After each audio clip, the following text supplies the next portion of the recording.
Welcome back to my YouTube channel. I hope आप सभी अच्छे होंगे। और आज हम एक नई क्रॉप के बारे में डिस्कस करेंगे। टोबैको मीन्स तंबाकू। तो काफ़ी समय से मैं देख रहा था कि मेरे पास बहुत सारे कमेंट्स भी आए और मैसेज भी आए कि वॉइस की प्रॉब्लम आ रही है। तो आई होप अब आपको सभी को एक अच्छी आवाज़ के साथ मेरे वीडियो देखने को मिलेंगे। तो आज हम तंबाकू की फ़सल के बारे में डिस्कस करेंगे। तो सबसे पहले अगर हम बात करें इसके इंट्रोडक्शन की, तो ओरिजिन उत्पत्ति स्थल इसका native to central and south America. Next point is that leaves are the economically important part. जो इसकी पत्तियाँ होती तंबाकू की वो बेसिकली यूज़ में ली जाती है, जैसे सिगरेट बनाने के लिए, बीड़ी बनाने के लिए, खाने वाला तंबाकू बनाने के लिए।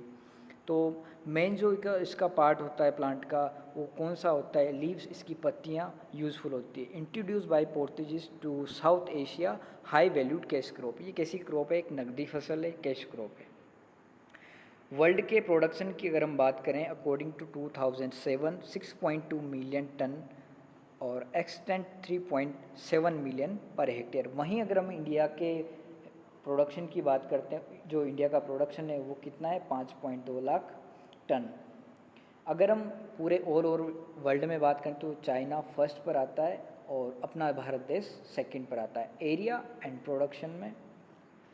उसके बाद कहाँ कहाँ पर बहुत सारी मेजर कंट्रीज़ है जो तंबाकू की खेती करती है। चाइना हो गया, ब्राज़ील हो गया, इंडिया हो गया, यूएसए हो गया। So these all are the countries. उसके बाद हम बात कर लेते हैं क्लासिफिकेशन की। तो ये क्लासिफिकेशन में हम एक छोटी सी चीज़ देख लेते हैं कि कौन सी फैमिली से बिलोंग करता है। सोलेनेसी फैमिली से बिलोंग करता है, जो कि पोटैटो की भी कौन सी फैमिली है? सोलेनेसी फैमिली है। उसके बाद नेक्स्ट हम चलते हैं स्पीसीज जिसकी टेबेकम और genus Nicotiana, family Solanaceae, order Solanales, class Magnoliopsida और डिवीज़न मैग्नोलियोफाइटा। तो ये क्लासिफिकेशन के बारे में है। उसके बाद नेक्स्ट हम बात करते हैं कल्टिवेटेड स्पीसीज़ ऑफ टोबैको। देखो बेसिकली दो स्पीसीज़ है, निकोटीनिया रस्टिका और निकोटीनिया टेबेकम। दो स्पीसीज़ है जिसको कल्टिवेटेड किया जाता है। अगर साइंटिफिक नेम पूछ लिया जाए तो क्या आएगा? निकोटीनिया स्पीसीज़। और अलग अलग पूछते हैं जैसे कि निकोटीनिया रस्टिका, इसका क्लासिफिकेशन दो स्पीसीज़ में डिवाइड कर दिया जाता है। उसके बाद नेक्स्ट हम बात करते हैं chemical composition. Economically important chemicals are, जो दो केमिकल होते हैं, एक तो निकोटीन और एक नॉर्निक। दो ही ऐसे इसमें कंपोनेंट पाए जाते हैं जो एक तरीके से केमिकल में आते हैं, निकोटीन और नॉर्निक। उसके बाद नेक्स्ट हम बात करते हैं commercial type of tobacco.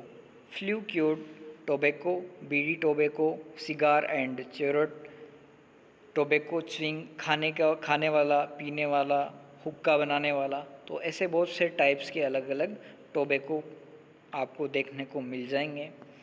Varieties की हम बात कर लेते हैं। Flu cured K36 8 cured blanket की है A1, K399, CSC 202, SPG 108, RGH 4। तो ये इसकी वेराइटीज़ है। मैं एक चीज़ और आपको बता देता हूँ कि सेंट्रल टोबैको रिसर्च इंस्टीट्यूट कहाँ पर है? आंध्र प्रदेश में है। और जैसे कि और वेराइटीज़ में आपको बता देता हूँ, गोदावरी स्पेशल है, जयश्री है, प्रभात है, जो कि मोज़ेक रेसिस्टेंट वेराइटीज़ है। भावना है, GT5 है, GTH1 है। ये किसके? रूट रोट के रेसिस्टेंट वेराइटीज़ है। और GT4 ड्राउट टॉलरेंट वेराइटी है, GT7 ड्राउट टॉलरेंट, सूखा सहनशील करने वाली ये किस्में हैं। उसके बाद क्लाइमेट की हम बात कर लेते हैं। तो क्लाइमेट कैसा चाहिए? Tropical crop in origin but can be grown in सब ट्रॉपिकल एंड टेम्परेट रीजन। और टेम्परेचर की हम बात करें तो टेम्परेचर कितना चाहिए? इसके लिए ऑप्टिमम टेम्परेचर की अगर हम बात करें तो 25 डिग्री टेम्परेचर चाहिए। और जनरल टेम्परेचर की बात करें तो 15 से 30 डिग्री सेंटीग्रेड। और जर्मिनेशन के लिए टेम्परेचर की अगर हम बात करें तो 21 डिग्री सेंटीग्रेड टेम्परेचर चाहिए। वहीं एनुअल रेनफॉल की अगर बात करें तो 500 से 1250 mm। और रिलेटिव ह्यूमिडिटी की बात करें तो 80 से 90%। उसके बाद well distributed rainfall through out of the year, तो सारे साल एक अच्छी बारिश होना चाहिए। वहीं फ्लावर्स के कलर की, अगर पुष्प के फूलों के कलर की मैं बात करूं तो जो टेबेकम वाली स्पीसीज़ है उसकी तो रेडिश और पिंकिश और वाइटिश 3 कलर के फ्लावर्स, और रस्टिका की बात करें तो ग्रीनिश, वाइट, येलो। वहीं पर एक बात और मैं आपको साथ में बता देता हूँ कि जो इसमें परसेंटेज पाया जाता है निकोटीन का, टेबेकम निकोटीन में 0.5 टू 5.5% पाया जाता है। वहीं रस्टिका में अगर हम बात करें तो 3.5 टू 8.0% पाया जाता है। वहीं प्लांट के हाइट की बात करें तो रस्टिका वाले प्लांट की हाइट लगभग 90 से 120 सेंटीमीटर होती है। उसके बाद हम क्लाइमेट के बारे में बात कर रहे थे, तो मैंने आपको जैसे कि बताया कैसा क्लाइमेट चाहिए इसके लिए, tropical, but it can be grown in सब ट्रॉपिकल आल्सो। उसके बाद नेक्स्ट हम बात करते हैं सॉइल की, कैसी सॉइल चाहिए। सूटेबल सैंडी सॉइल्स, और जिसकी डेप्थ कितनी होनी चाहिए, 15 से 25 सेंटीमीटर, और लाल मृदा में भी, येलो मृदा में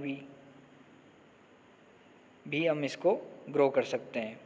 पीएच वैल्यू की अगर हम बात करें तो 5.5 5.5 से लेकर 6.5 तक हम इसको इस वाली पीएच में ग्रो कर सकते हैं।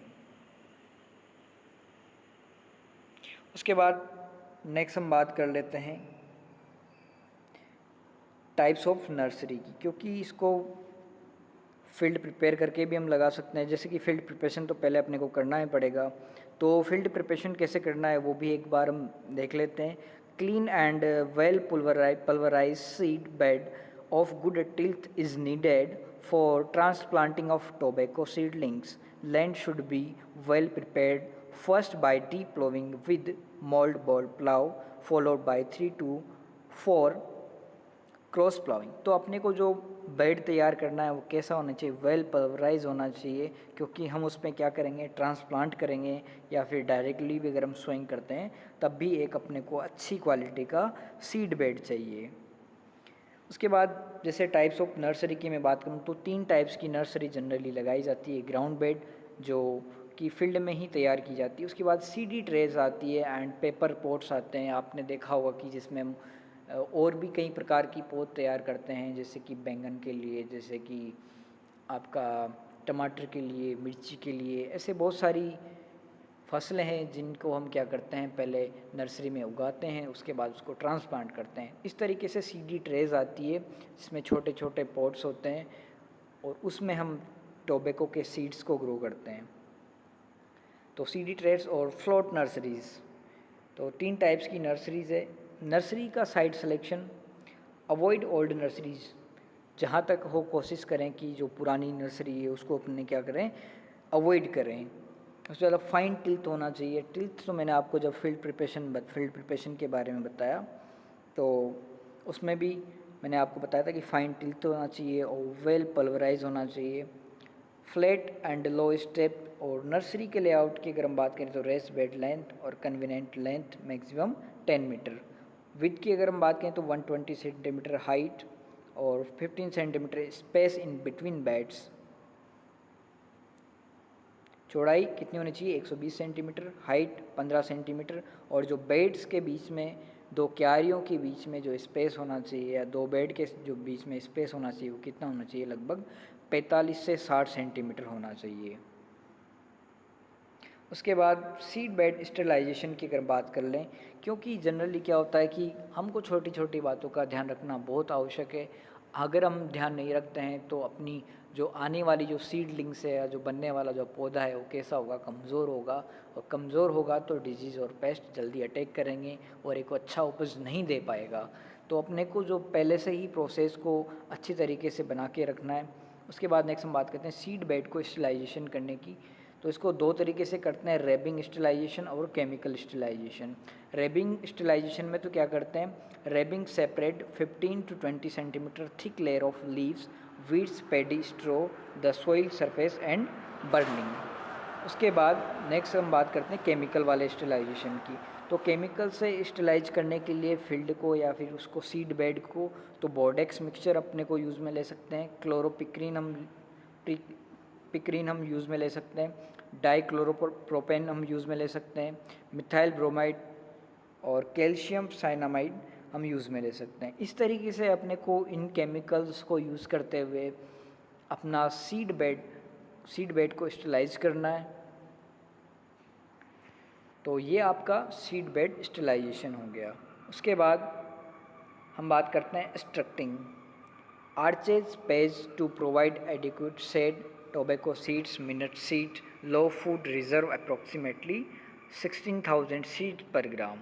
उसके बाद सीड ट्रीटमेंट की हम बात करते हैं। सीड ट्रीटमेंट कैसे करना है। To avoid seed borne disease treated with 2.5 formalin solution और 0.25% सॉल्यूशन ऑफ डाइथेन। तो अपने को क्या करना है कि डिजीज़ से बचने के लिए जो बीज जनित जो बीमारियां होती हैं उनसे बचने के लिए अपने को बीज उपचार करना है। Soak in 50 ppm gibberellin acid solution for 48 hours to hasten germination. Seed rate की हम बात कर लेते हैं, फिर उसके बाद बाकी नेक्स्ट वीडियो लेक्चर में पढ़ेंगे। तो लगभग जो इसकी सीड रेट है वो कितनी है, 3.5 kg पर hectare. Higher seed rate over crowding of seedling induce disease damping off. तो क्या होता है कि अपने को थोड़ी ज़्यादा मात्रा में सीड रेट लेनी, क्योंकि अगर सीडलिंग्स कुछ ख़राब भी हो जाती है तो उसको कवर अप करने के लिए अपने को दूसरी वाली सीडलिंग्स को हम यूज़ में ले सकें। Sowing seed in nursery mix with ash for fine sand 1:1.5 और 1:20। तो अगर जैसे कि नर्सरी में हम मिक्स कर रहे हैं सीड्स को तो क्या रेशियो रखना है अपने को, 1:1.5 और 1:20 to uniform distribution on the beds. और सेकंड मेथड जो आता है broadcasting method, sown in shallow furrows. Broadcasting treated seeds are sown broadcasted on the surface of the beds. Later mix in the soil up to 1.5 to 2.0 centimetre depth using a rack and compacted. देखो अपने को जब भी ध्यान रखना है कि या तो हम ट्रांसप्लांटिंग या जो नर्सरी तैयार कर रहे हो तो जो टोबैको के सीड होते हैं एक तो बहुत लाइट होते हैं, दूसरी बात इनको जब हम इरिगेट करते हैं तो पानी का प्रेशर भी ज़्यादा नहीं होना चाहिए, अदरवाइज़ ये बहकर एक जगह इकट्ठा हो जाते हैं। इस बात का बहुत ज़रूरी ध्यान रखना है अपने को। उसके बाद sown in shallow furrows, seeds sown in shallow furrows of 2.0 centimetre depth and 5.0 centimetre distance. लगभग 2 सेंटीमीटर की गहराई पर अपने को लगाना है और 5.0 सेंटीमीटर की दूरी पर इसको बुआई करनी है। Each the reduce over crowding, क्योंकि ज़्यादा से ज़्यादा पॉपुलेशन ना हो उस क्राउड को कम करने के लिए हम इस तरीके की जो क्राउड को कम करने के लिए डिस्टेंस यूज़ में लेते हैं 5.0 सेंटीमीटर।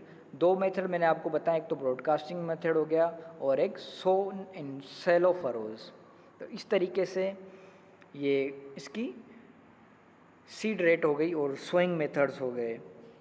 और बाकी नेक्स्ट वीडियो लेक्चर में पढ़ेंगे कि कैसे इसको आगे की जो भी प्रक्रिया है या आगे की जो भी प्रोसेस है इस क्रॉप को कंप्लीट करने के लिए, क्योंकि एक बहुत अच्छी क्रॉप है, एक डिफरेंट टाइप्स की इसमें मैनेजमेंट प्रैक्टिस होती है अदर क्रॉप्स की अपेक्षा। दूसरी क्रॉप्स की अगर मैं बात करूं तो उसमें वही जनरली सीड रेट, वही जनरली फील्ड प्रिपरेशन, ये एक अलग प्रकार की क्रॉप है। इसकी जो हार्वेस्टिंग प्रोसेस है वो बहुत अलग है दूसरी क्रॉप्स की अपेक्षा। मैं अगर बात करूँ अदर क्रॉप्स की अगर मैं बात करूँ तो उससे इसकी प्रोसेसिंग मेथड, इसका हार्वेस्टिंग मेथड सब अलग है बिल्कुल एकदम।